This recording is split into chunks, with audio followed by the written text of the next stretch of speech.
Counsel Don McGahn. And regarding the second call, you wrote, and I quote, McGahn recalled that the president was more direct, saying something like, call Rod, tell Rod that Mueller has conflicts and can't be the special counsel. McGahn recalled the president telling him, Mueller has to go, and call me back when you do it. Director Mueller, did McGahn understand what the president was ordering him to do? I direct you to what we have written in the report in terms of characterizing his feelings. And in the report it says, quote, McGahn understood the president to be saying that the special counsel had to be removed. You also said on page 86 that, quote, McGahn considered the president's request to be an inflection point, and he wanted to hit the brakes, and he felt trapped, and McGahn decided he had to resign. McGahn took action to prepare to resign, isn't that correct? I direct you again to the report. And in fact, that very day he went to the White House, and quoting your report, you said, quote, he then drove to the office to pack his belongings and submit his resignation letter, close quote.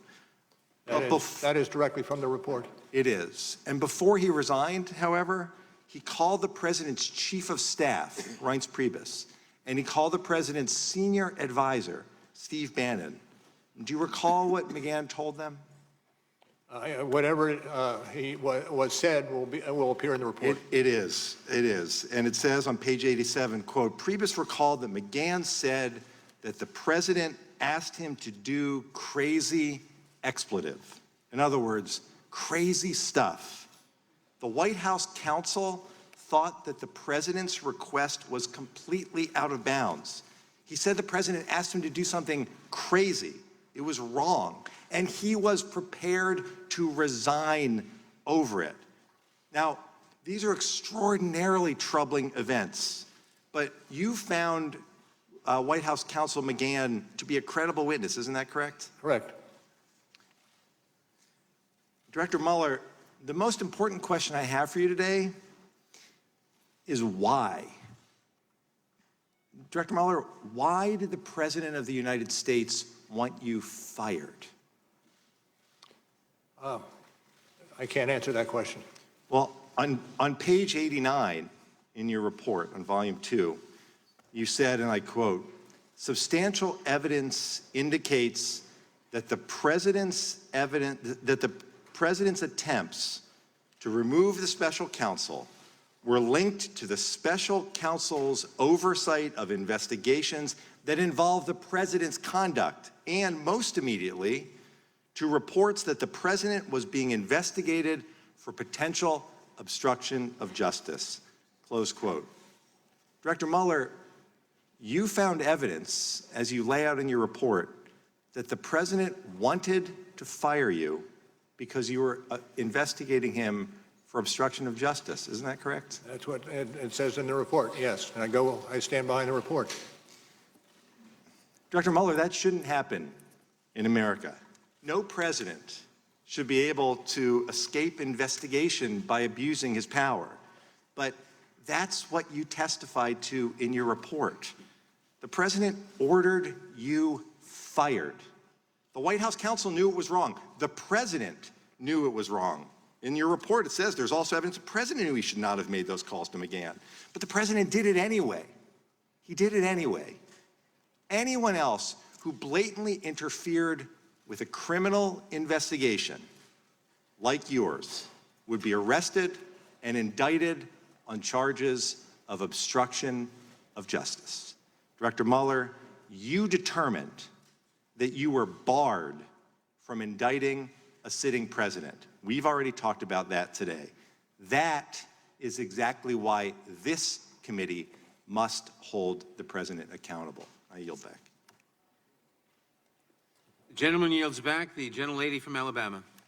Director Mueller, you just said in response to two different lines of questionings that you would refer, as it relates to this firing discussion, that I would refer you to the report and the way it was characterized in the report.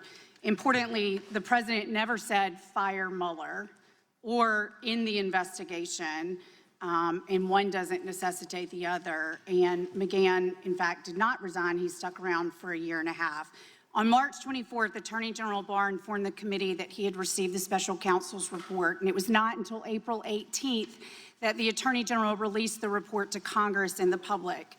When you submitted your report to the Attorney General, did you deliver a redacted version of the report so that he would be able to release it to Congress and the public without delay, pursuant to his announcement of his intention to do so during his confirmation hearing?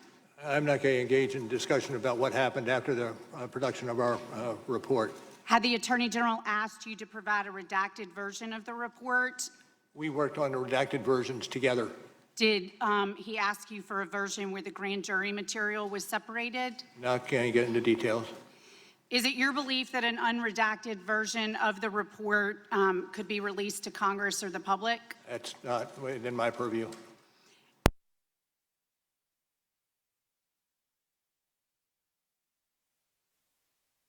Rule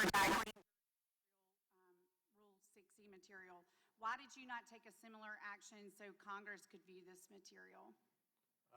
We had a process that we were operating on with the Attorney General's office. Are you aware of any Attorney General going to court to receive similar permission to unredact 6E material? I'm not aware of that being done. The Attorney General released the special counsel's report with minimal redactions to the public and an even lesser redacted version to Congress. Did you write the report with the expectation that it would be released publicly?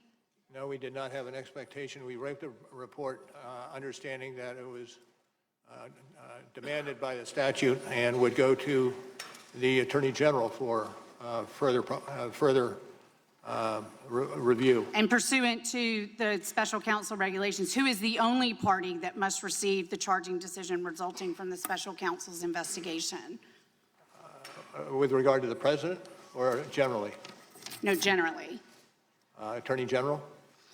At Attorney General Barr's confirmation hearing, he made it clear that he intended to release your report to the public. Do you remember how much of your report had been written at that point? Do not. Were there significant changes in tone or substance of the report made after the announcement that the report would be made available to Congress and the public? I can't get into that. During the Senate testimony of Attorney General William Barr, Senator Kamala Harris asked Mr. Barr if he had looked at all the underlying evidence that the special counsel's team had gathered. He stated that he had not. So I'm going to ask you, did you personally review all of the underlying evidence gathered in your investigation? Well, to the extent that it came through the special counsel's office, yes.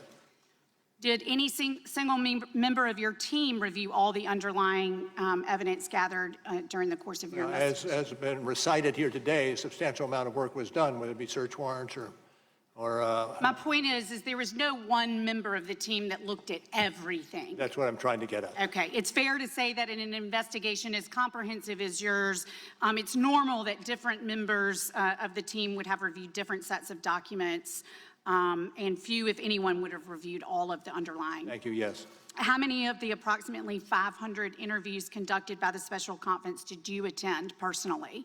Very few. On March 27, 2019, you wrote a letter to the Attorney General essentially complaining about the media coverage of your report. You wrote, and I quote, "The summary letter the department sent to Congress and released to the public late in the afternoon of March 24 did not fully capture the context, nature, and substance of this office work and conclusions. We communicated that concern to the department on the morning of March 25th. There is now public confusion about critical aspects of the result of our investigation." Who wrote that March 27th letter? Well,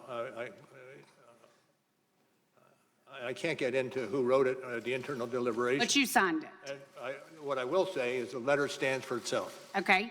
Why did you write a formal letter since you had already called the Attorney General to express those concerns? I can't get into that, internal deliberations. Did you authorize the letters released to the media, or was it leaked? I have no knowledge on either. Well, you went nearly 2 years without a leak. Why was this letter leaked? I can't get into it. Was this letter written and leaked for the express purpose of attempting to change the narrative about the conclusions of your report? And was anything in Attorney General Barr's letter referred to as principal conclusions inaccurate? The time of the gentlelady has expired. Can you answer the question, please? And the question is, pardon Yes, me? you may answer the question. Was anything in Attorney General Barr's letter referred to as the principal conclusions letter dated March 24th inaccurate? Well, I am not going to get into that. Time of the gentleman.